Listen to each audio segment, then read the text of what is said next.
Well, a very, very, very happy Monday and welcome to the TNC Sports Talk. My name is Justin.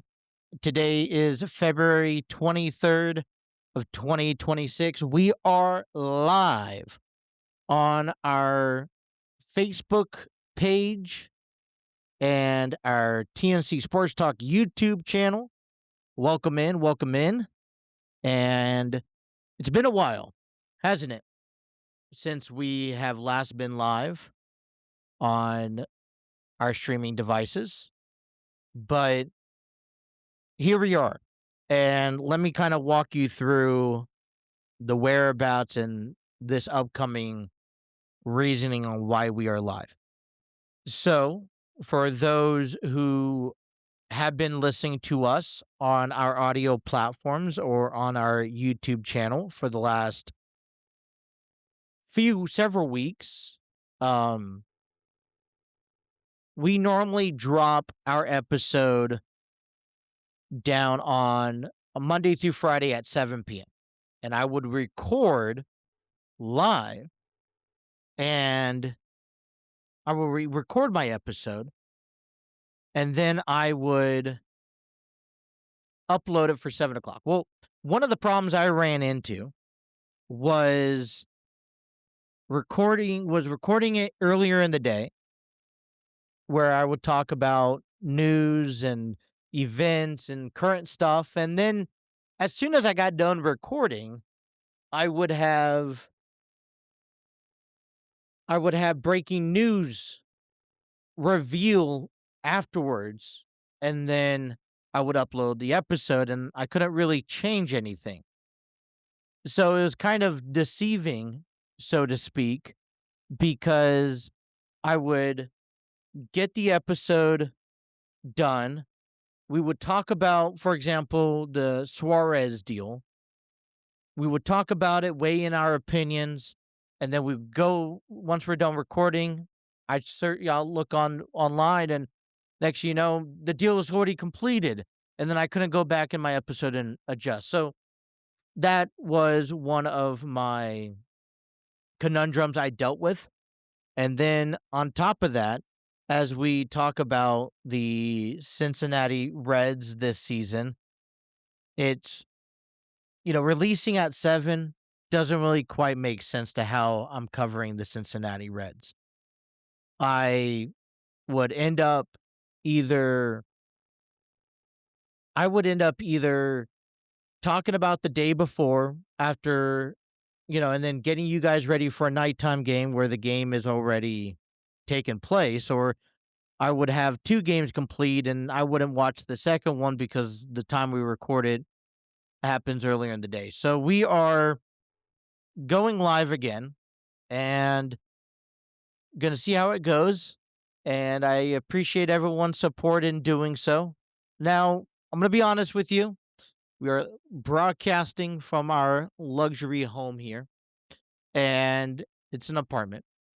And there's only 2 things that will kind of ruin all this throughout the weeks. One is weather.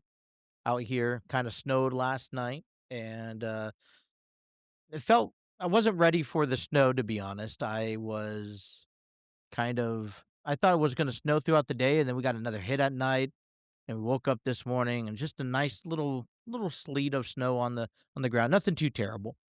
But the second thing that would also prevent this, so the first one is weather.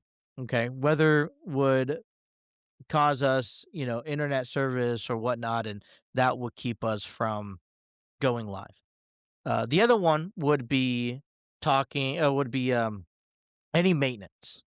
So, live in an apartment, anything that we have to get maintenance called upon, they have to show up, and when they show up, it does kind of maybe alter. So, if I'm not able to do a live at noon, we will do a recording early in the morning and then post it for a live depending on how the weather goes. But I will rest assured that there is an episode Monday through Fridays at noon, whether it's on here or whether you guys can listen to it on our audio platforms. For those who are listening to us on our audio platforms, You guys could check us out immediately following our show.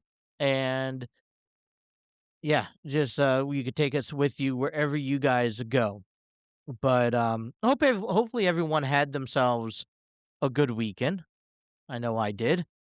Got a chance to watch a little bit of Bearcats game as they split the series with UAB.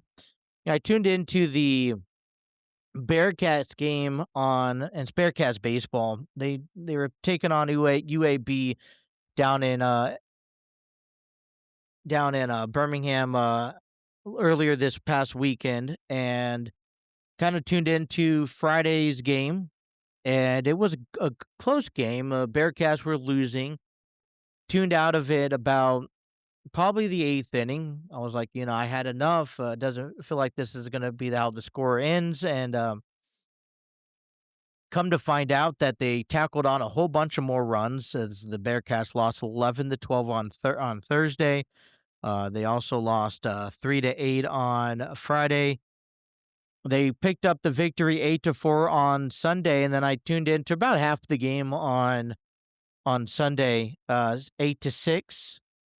They won that game, so they split the series, and it was a good weekend. And now they're waiting to come home to take on Bowling Green this Tuesday, home opener.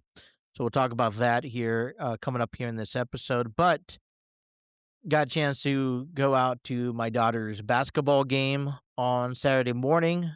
Then I took the kids out to the Cincinnati Museum, let them run their little heads off, went grocery shopping on right afterwards, came home, went out to eat with the family, came home on Sunday, just relaxed and watched a little bit of Reds baseball.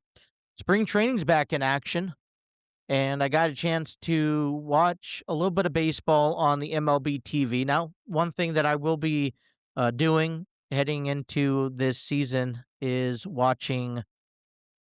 getting the Reds TV deal. I think the subscription right now is still about $100, but I'm planning on getting that so we can tune into Reds baseball all year long.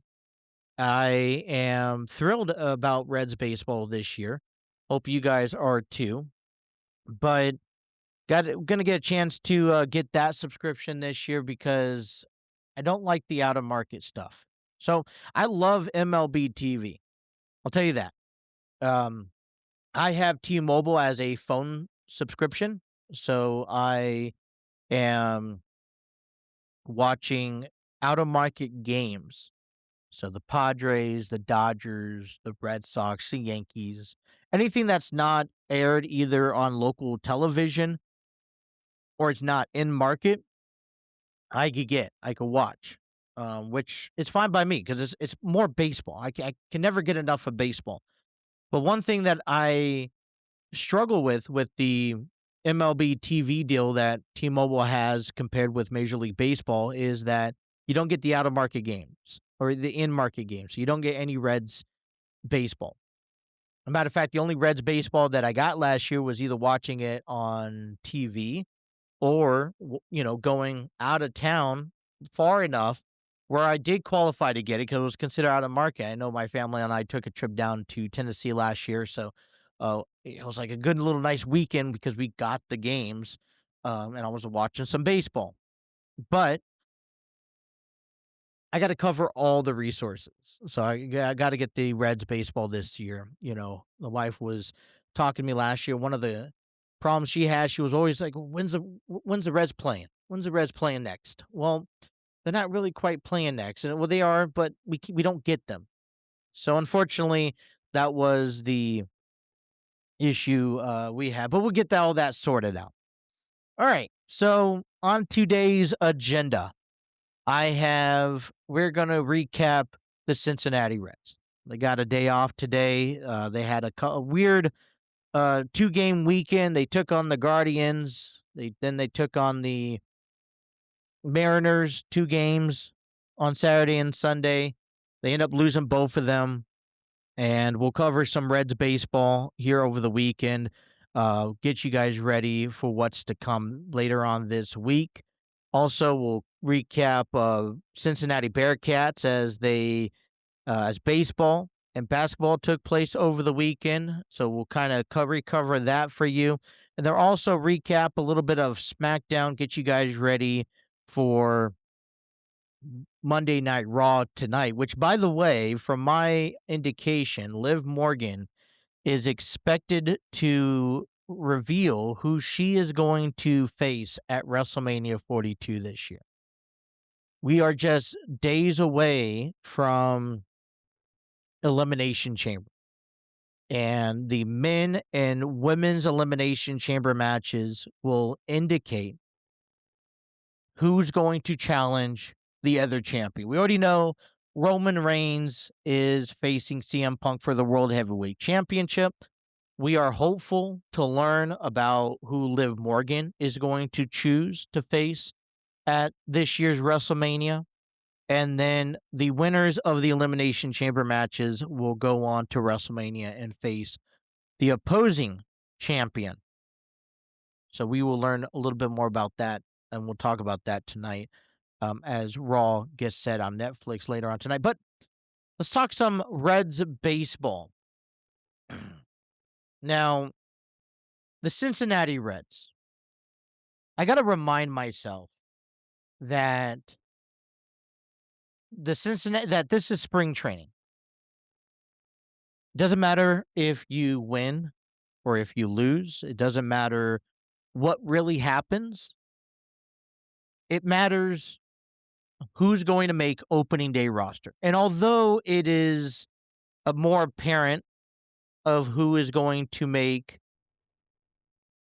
more likely be on the team come opening day, it's still good to see, especially early on, who is down in our farm system, who is working their way up to possibly replacing some of these guys. Because, quite frankly, we're only an injury or two away from seeing a Blake Dunn or I will say, I don't know, who else do you have on this list? A Blake Dunn, Michael Toglia, and Edwin Arroyo, so to speak. So it's important that we just remember that for spring training, we can support. It's good to see the starters, Suarez out there. It's good to see the Tyler Stevenson and Benson and Stewart and Nathaniel Lowe and Ellie Dela Cruz, Matt McClain out there early on. But right now, especially early on, as we're in the back end of February, as we approach into March, it's important that we remember it's time for a lot of these younger guys.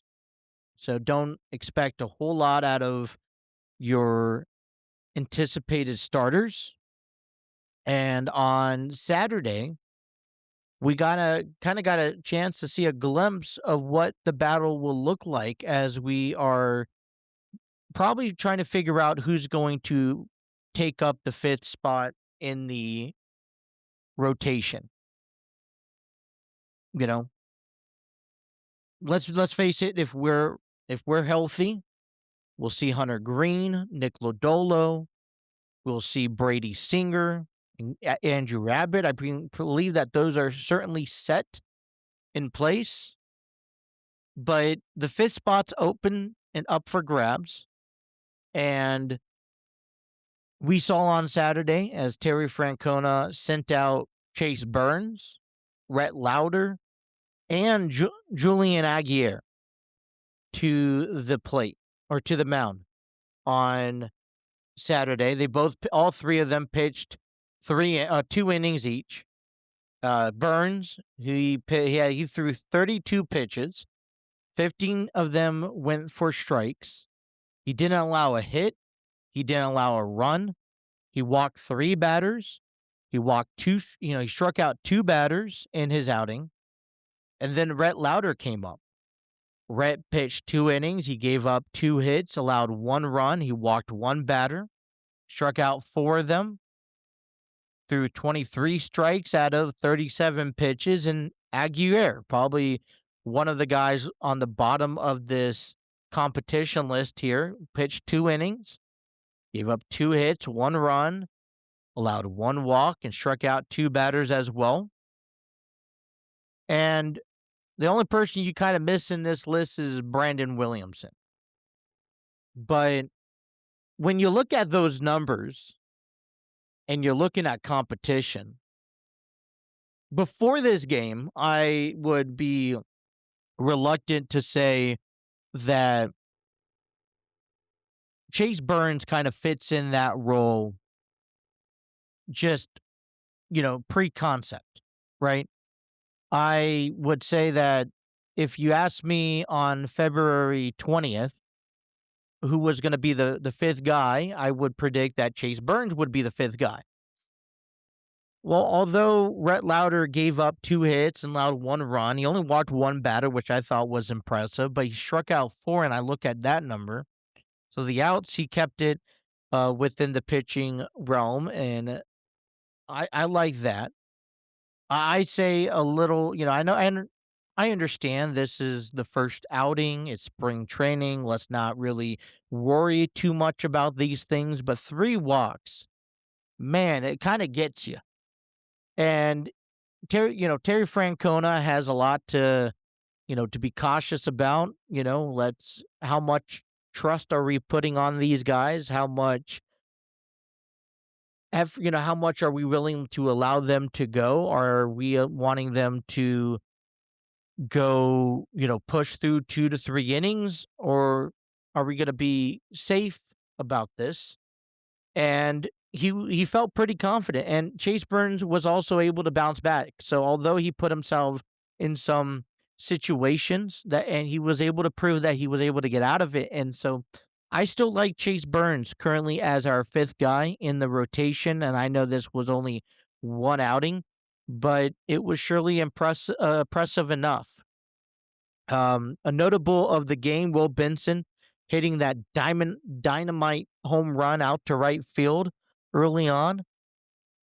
It was 389 feet, 108 exit velocity. Wow.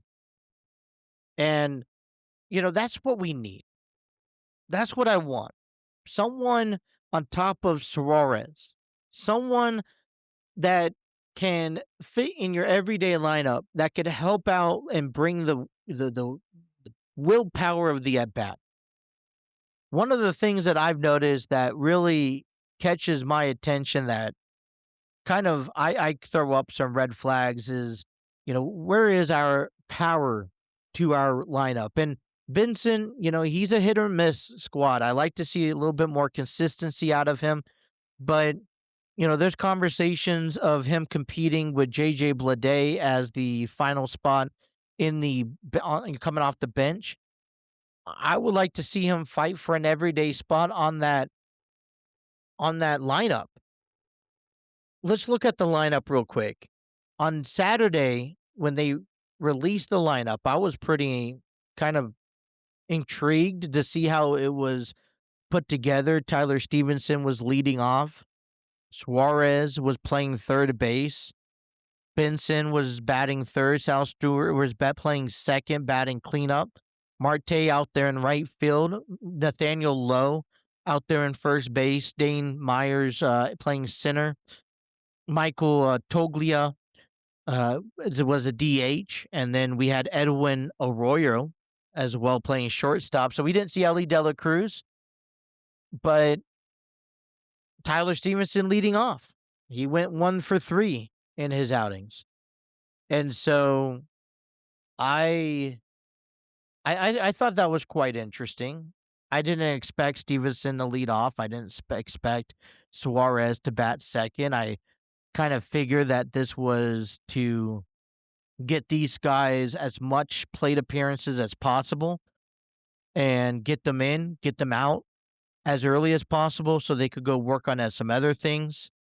So, but it's going to be interesting, in my opinion, to see how Terry Francona utilizes this lineup to its fullest. One thing we'll be paying attention this year is the ABS challenge that has been brought back from last spring. They will be carrying that over into the regular season. Sal Stewart threw out a challenge on Saturday for a called strike, which was overturned. And then on Sunday, the Reds were taking on the Mariners. It was all the Reds throughout majority of the game, but it was one thing after another with when Lyon Richardson came into play, as he allowed 2 runs, and then Zach Maxwell allowed a run, and then Luis May came in and gave up 4 runs on 5 hits, only walked a batter. And that bullpen kind of just let the game get out of hand. The Reds, who were once leading 8-3, ended up losing 14-8 in yesterday's outing. J.J. Bleday in the second had a double going out to center field. T.J. Friedel had a single going out to center field as well. Matt McLean had a ground rule double going out to center field. So the bats were going for this starting lineup. T.J. Friedel came back with the sacrifice fly. Ellie De La Cruz had that double out to left field to extend their lead early on. But once they got down to the bullpen, it really just kind of went south from there. Luis May gets the loss. Zach Maxwell gets the blown save. And I guess what you would call a crooked game by all means. Maxwell and May, you're just trying to, I would say, get some work in, trying to keep things tamed. And sure, I'm not expecting anyone to be perfect. It's the first couple of games, but when things like these where you let the game get out of hands, it was once in your control. It's etched into my mind of how they really played throughout the course of last year. Leads that we had ended up being forgotten into losses because we gave up so many runs thanks to our bullpen. Jose Franco had pitched 1 inning, gave up 3 hits, 1 run, struck out 3 batters. Graham Ashcraft had his first outing of spring training, only pitched an inning, walked 1 batter, struck out 2. Brock Burt, seeing him for the first time in the Reds uniform, gave up 2 hits and only allowed a run and struck out 2 batters. TJ Antone also had a pretty good outing, having 1 strikeout. Yesterday's lineup seemed a little bit more, I guess, my cup of tea, right? How I would almost envision this lineup to be. TJ Friedel led things off. Matt McLean, Ellie De La Cruz was in that lineup, batting third. Suarez was the DH. Spencer Steer, Jose Trevino, Hayes was in there, J.J. Bleday, and Reese Hines. Overall, this Reds team, like I said, we don't look at the score. We look at these performances. And, the guys that we are anticipating to make opening day lineups, we want to see them get ready and perform and be adequate.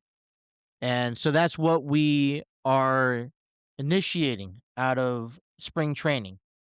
There's different sections throughout a spring training game that I think it's worth notating and keeping an eye out and focusing. So you're going to have those fans who want to see your starters, your major league roster ready guys. They come in, they start the game. They get 4 or 5 innings right now over the next week, maybe 2. And then they get their at-bats, and then they get taken out of the game, and either they probably leave the facility and go on and do some other assignments.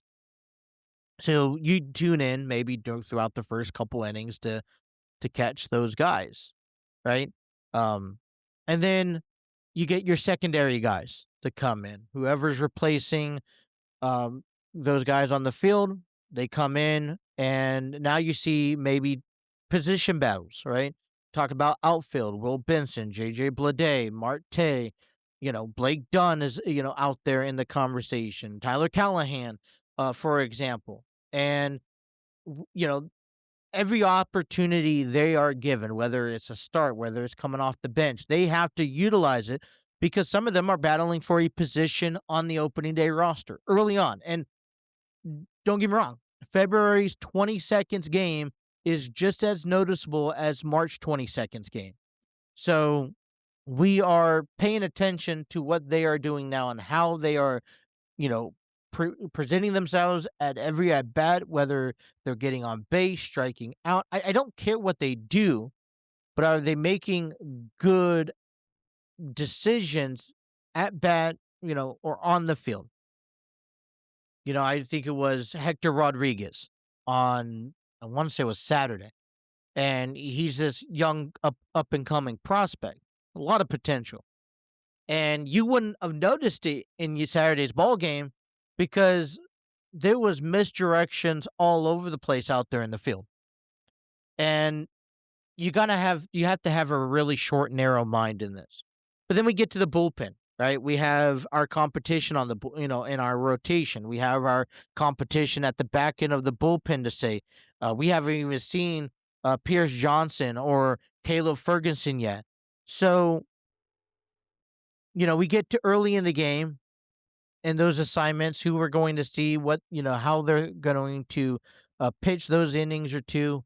And it's going to be sporadic throughout the game. Zach Maxwell yesterday, Luis May, probably two guys that may not be right now a consideration for opening day roster, but they get them their work in. And one, this is a good example. Luis May, now, hey, you get this opening day start out of the way, you move on, and you are able to now maybe tune back into your craft, and hopefully your next outing is better. But you want a good outing. You want to encourage to have a 0 run, 0 hit outing if you are a bullpen guy, because you're going to get only so many of them. And what you see in live action games is what's going to matter the most. Overall, though, it was fun just watching these Reds play. It was fun seeing the guys back out at the field. It's great to watch Ellie De La Cruz, to see Suarez at third and the DH as well, to see Sal Stewart, playing second base. These are all questions that we are asking ourselves and how they're going to put together when it comes to the regular season. And Sal Stewart may be a player that's coming off the bench. He may be asked, hey, I need you to come off the bench and play second, play first, maybe play third.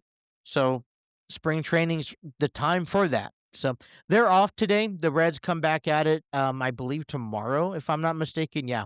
3:05 first pitch Eastern Standard Time against the Kansas City Royals.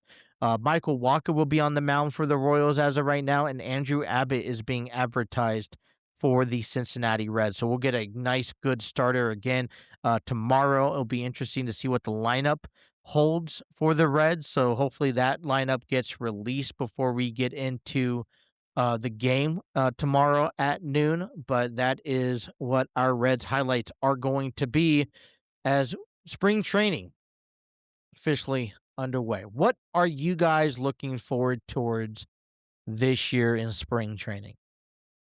Who do you guys have making these final cuts, early on? But all right, want to just give a shout out to Riverside FM for riverside.com. It is our streaming service studio that allows us to go live or have any recordings for upcoming shows, events, and whatnot we do here on our channel. You guys can check them out as riverside.com. And if you guys are looking to create your own podcast, I love Riverside. It was one of the options I decided to go with when returning back to podcasting, because Riverside also allows me to pull instantly magic clips that I could use for shorts, for descriptions, for post, and so much more. So check out riverside.com, maybe start your own podcast, and it's a great platform to use. That's how we're streaming here on our YouTube and Facebook page. All right, Cincinnati Bearcats had a busy week in baseball. As I mentioned at the beginning of the program, they had a 4-game series out there in Birmingham, Alabama, taking on UAB. They split the series 2 games apiece. They lost both Thursday and Friday, and they came back to win Saturday and Sunday. They will have their home opener this this Tuesday, tomorrow night, or tomorrow afternoon at 4 p.m. It will be available on ESPN, or you could head out to the stadium and check out the Bearcats baseball. They are interplay this Tuesday with a 5-3 record. The Cincinnati Bearcats basketball had a impressive victory back on Saturday after they beat ranked number 9, excuse me, Kansas. They beat them 84-68. They moved to 15-12 overall, a 7-7 conference record. They pushed Kansas back to a 20-7 record and a 10-4 conference record out of their conference. And Cincinnati picks up the first win in Allen Fieldhouse since the 64-49 victory back in December 19th, 1962. The Cincinnati Bearcats have not won at the Allen Fieldhouse since 1962. Now, that may be a long time, but honestly, how often are they facing Kansas? This is the first time that Kansas lost at home at the Allen Fieldhouse to an unranked team by double digits since Long Beach back in January 25th, 1996. They lost to Long Beach 64-49 in that game. And think about that. That's 425 games since Kansas Jethawks have lost at home to an unranked team by double digits. The Bearcats have held in their victory a 15-3, and they in turnovers and outscored Kansas 48-34 in the second half. They had 11 ties, 12 score changes. Cincinnati had 12 3-pointers in the weekend's victory. Jalen Celestine had 14 points to his game on Saturday. He has his 8th double figure of the season, 37th of his career season high with 4 steals. Miller had the 20th double figure as he scored 18 points on Saturday of the season, 52nd of his career, season's best, 8 assists, 7 rebounds, and 2 steals. Mustafa Thiam, career high with 28 points, second 20th point of the year, 16th double figures scored, and Day Thomas 10 points in the second half, 14th double figures of the year, and Wes Miller has advanced his record overall 282-206. And with the Bearcats, he extended his record to 97-71. The Bearcats will be taking on Texas Tech on the road on Tuesday night. Tip-off is at 7 p.m. You catch the game on ESPN2. Man. All right, other things going around in the sports world. Got a chance to watch the men's basketball game, or hockey game, excuse me, not basketball. The men's USA hockey game. They competed for the gold medal back on Sunday morning, and they took on Canada, and it was a really good game, and it went into overtime, just like the USA women's game earlier last week. And they, thanks to the 24-year-old Jack Hughes, the 24-year-old Jack Hughes, the USA men's hockey team, won gold in overtime as they beat Canada 2-1. A memorable moment. They ended a 46-year-old drought, and this was a really good game. A lot of people were taking to social media that they thought it was even better than the game against the Super Bowl, to be honest. Much more entertaining. I don't know. I don't know about that, but that was that was something else. I'll tell you that. But congratulations to the USA men's hockey team for winning gold here back on Sunday and taking home the gold overall. And I wanted to actually look into that. Let me look here. Olympics. We have it here somewhere, right? Let's see if I can find it. I wanted to look. There we go. Final medal count. So we're ending off the medal counts here. Norway has a total of 41 medals this year, 18 of them in gold, 12 in silver, 11 in bronze. USA had 33, as they had 12 in gold, 12 in silver, and 9 in bronze. The Netherlands had 20. Italy had 30. But because they had less in silver, they had 14 in bronze, but Netherlands had 10 in gold, 7 in silver, and 3 in bronze. So they were kind of ranked higher. Canada was all the way down towards kind of in the middle of the group there. They had a total of 21 medalists, 5 in gold, 6 in silver, 10 in bronze. And it just kind of marks off another great Olympics for the winter sports. Olympics, U.S. finishes with this most winter gold medals, best overall performance in 76 years. Wow. Over the course of 2 weeks. I don't know if it's just me getting older, but the Olympics is just becoming more intriguing to watch throughout the years. Can't wait to watch the Summer Olympics as well. But we'll be following that later on throughout the course of the year. All right, before we get into our wrestling conversations, we'd like to talk about croak voice. Talk about a pretty busy week we have coming up for Enlighten Studios.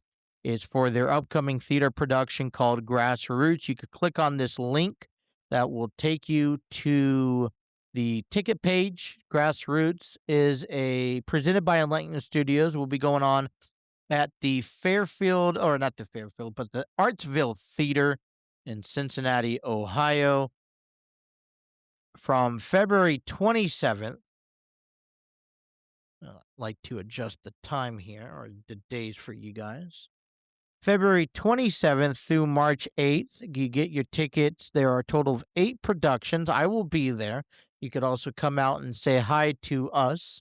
And just let's have a good time as the Enlightened Studios puts on a great performance for Black History Month. It's about a family who moves into an all-white neighborhood, and they deal with racism, they deal with drama, the truth, and neighborhood gossip.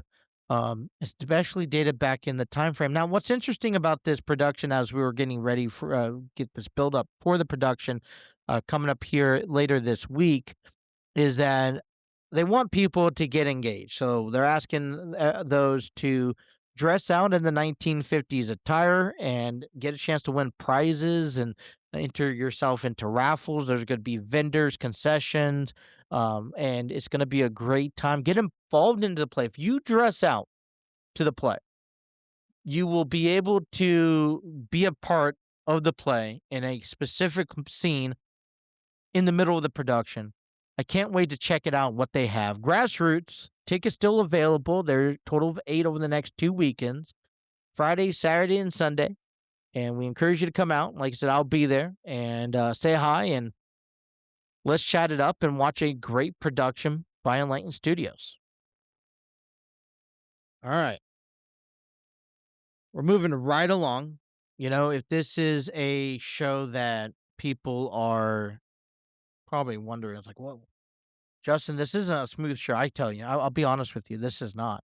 It's probably one of my worst shows I've put on so far.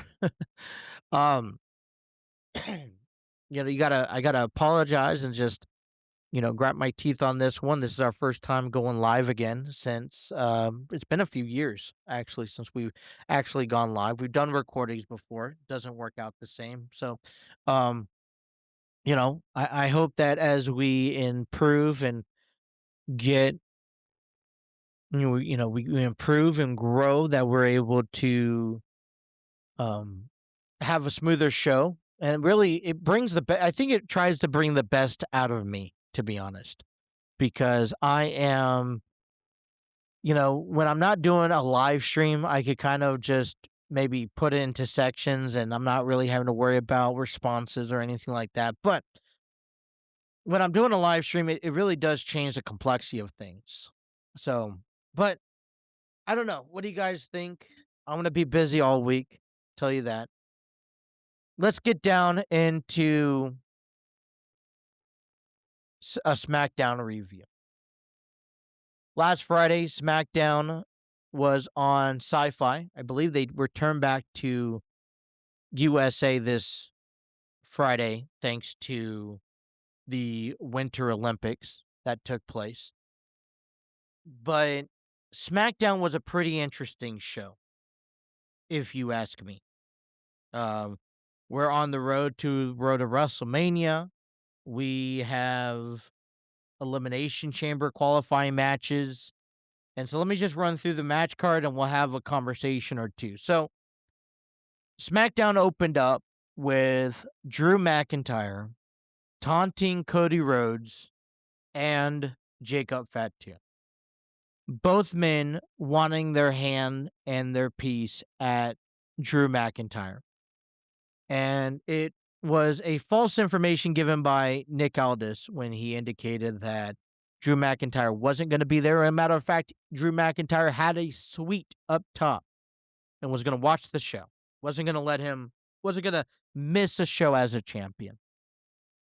And let's remind you that Cody Rhodes is part of the men's Elimination Chamber match. Tama Tonga defeats Ilja Dragunov in the opening bout. Uncle Howdy ends up sending a message to Solo Sikoa, and basically telling him that, look, who are you and how good are you when I show up?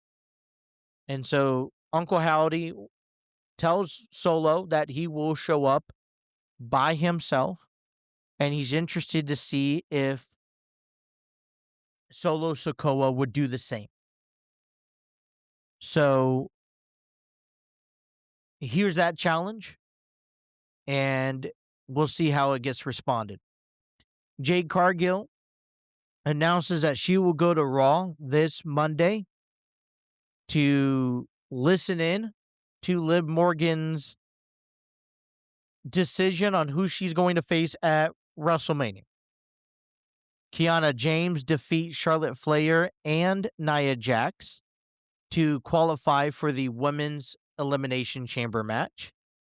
Oba Femi defeats Kit Wilson. Tiffany Stratton defeats Alba Fari. Trick Williams defeat Damian Priest and Carmelo Hayes to qualify for the Men's Elimination Chamber match. Rhea Ripley defeats Julia via disqualification as Nia Jax and Lash Legend attacks Rhea. Io Sky comes out to save Rhea, and that's whole spew. And in the main event, Aleister Black defeats Randy Orton in singles competition thanks to an interference by Drew McIntyre, who attacks Randy Orton and assists Aleister Black in the victory. I don't know. How do you honestly feel about Drew McIntyre's championship run. I honestly like it. I think this kind of bestows a champion who is more than just a champion. He knows that there's a target on his back. He knows that half the roster is out for his title. He knows what he's been through it before. This is not new to Drew McIntyre. But he knows what he's capable of. He knows how good he is. And he's not going to allow anyone to trample over his title run. So what does he do? He stays 2 beats ahead of everybody. He says, I'm going to come to you. I'm going to pick your fight. And I'm going to create chaos. As you guys all figure out who's going to challenge me this Saturday Elimination Chamber, I'm going to make everyone's life a living hell, at least on SmackDown. He's doing that to Cody Rhodes. He's doing that to Jacob Fatu, although he's not involved. He's doing that to Randy Orton. I mean, Drew McIntyre, and this is how a champion should be, right? You have the WWE champion in the opening segment, and you have him ending the show. Although his roles are 2 completely different things at these times, he's creating carnage. And I like it. I mean, I hope you like it too, but I really do enjoy it. Where is it going to lead? I don't know. I still sit here today thinking, you know what? I think it's best that if Cody Rhodes wins the men's elimination chamber, but what is that early prediction?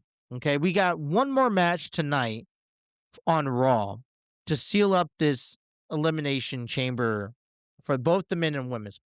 Who do you guys have early on winning the elimination chamber? And right now, it's kind of hard not to say Cody Rhodes because he is still someone who you put into this title picture. But could it be Randy Orton? Could it be now Trick Williams who qualified? That triple threat match there, right? You could kind of, and I guess I kind of went into this saying, Carmelo Hayes, he's the U.S. champion. There's going to be other plans for him on heading into WrestleMania, defending that title.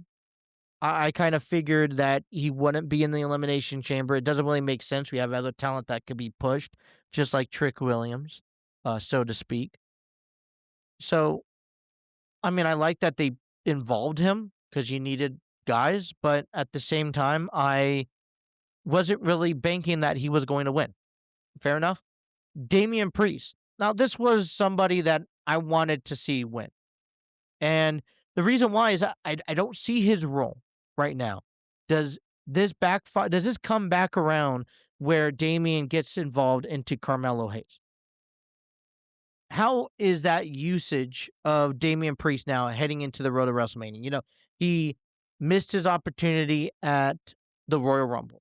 He is missing opportunities after opportunities, right? And I'm pulling Damian Priest out of the storyline because this is a similar storyline that we see each and every year, that someone wants that spotlight at WrestleMania. He is doing everything he can, but he's coming up short in every opportunity given. So where does his role fit at this year's WrestleMania? And we see this in different characters and different athletes over the past years. And I date this all the way back to Shawn Michaels when he was desperate to have a WrestleMania match. And you see it time and time again. So Damian Priest just takes on this role. And I feel like he will get a WrestleMania match. To who, I don't know. And you talk about creating opportunities. Charlotte Flair, Nia Jax, they've been there. They've done that. They've been in the Elimination Chamber before. And I think that's wonderful. To give that opportunity to Kiana James, whether or not she wins or not, this is a great experience for her. for her growth as a character, for her build as a superstar, to get fans behind her, because this elimination chamber that we talk about that's coming up this week, that cage is unforgiving. That pod, those cells are meant to hurt. And there's a different mentality. This isn't walking into a steel cage. This isn't walking into a Hell in a Cell or no disqualification. There is zero resilience when it comes down to being thrown out these cages, when it comes down to be thrown out these pods or jumping high, taking these risks. And so it creates these opportunities like Trick Williams, who can fly, and to, hey, what can we do to elevate his character? Same thing for Kiana James. And then, that's just the last point, right? Jade Cargill comes over to Raw tonight. I'm ready to make that decision. I appreciate the WWE on waiting at least until the week of Elimination Chamber to say, all right, Liv Morgan's going to announce who she's going to face. And it's either going to be Stephanie Valkyrie or it's going to be Jade Cargill. Both extremely tough opponents. If you ask me, I think her favor is Stephanie Valkyrie. My other take to it, and I think we go back around to this, is going to disclose, we're sitting here at the end of February now. We're less than 2 months away from WrestleMania. And there's still only one match to the card that's confirmed. And that is Roman Reigns taking on CM Punk for the World Heavyweight Championship. And by the way, we haven't realistically seen much since the announcement, which is fine. But how is this build-up going to continue? Well, we're certain that the champions are going to defend their titles. We're going to learn 2 more confirmed matches, if not 3 more confirmed matches by the end of this week, right? We should learn and confirm the second match of the WrestleMania card, and that's Liv Morgan by tonight. We should learn 2 more matches by Saturday as with the men and women's Elimination Chamber match. Raw is tonight at State Farm Arena in Atlanta, Georgia, as Liv Morgan will make her decision, and so we'll wait on that. If you ask me, I say Stephanie Valkyrie. Who do you guys think Liv Morgan will choose to face at this year's WrestleMania? Leave a comment down below. I'll put up a post on Facebook and on Twitter. Also, they will be making a tribute to AJ Styles. Brock Lesnar is appeared to be back. I feel like Brock Lesnar has a role at this year's WrestleMania. I kind of asked this question a couple of weeks ago. If Brock Lesnar has a WrestleMania match, who is it going to be with? And a lot of people from that post responded as Obafemi. And I still oppose. We had that amazing face-off at the Royal Rumble that I just want to see line up and have a little bit more. But it seems like Obafemi is on SmackDown, which kind of retells me back around to possibly seeing Brock and Gunther at WrestleMania. Yes, I think the match will be great. And I feel it will be great because in the perspective of Gunther could use a match like this to get over and win. And if you retire Brock Lesnar, which I'm not ready, I guess I'm not ready for anything, but retire Brock Lesnar at WrestleMania, that's a possibility. It is a storyline. I can see the AJ Styles tribute and the Brock Lesnar appearance and the Gunther in all one segment. So what do you guys think of that? Does Brock Lesnar showing up to here tonight on Raw kind of warrant that Gunther challenge of being this Gunther and Brock at WrestleMania? Which I think would be an incredible match to see. Maxine Dupree takes on Natty in single competition. We also have our final triple threat matches for the qualifying elimination chambers, as Raquel Rodriguez will take on Io Sky and Kairi Sane. For Raquel, she had a missed opportunity against Stephanie Valkyrie earlier this month. She has an opportunity to punch her ticket again. She has to win this triple threat match in order to do so. And then on the men's side, Bronson Reed takes on Jey Uso and the original El Grande Americano. Now, I know this is Jey Uso's opportunity, but let's be honest. I'd like to honestly see El Grande Americano be in that Elimination Chamber match. And maybe it doesn't seem ideal for him maybe winning the match. I feel like it's a better name, and honestly. So, who do you guys think will win these final Elimination Chamber matches? Let me know down in the comments today. We got Raw kicking off on Netflix tonight at 8 p.m. Eastern Standard Time, and we should be back tomorrow to be able to review. So, man, we got through the hour.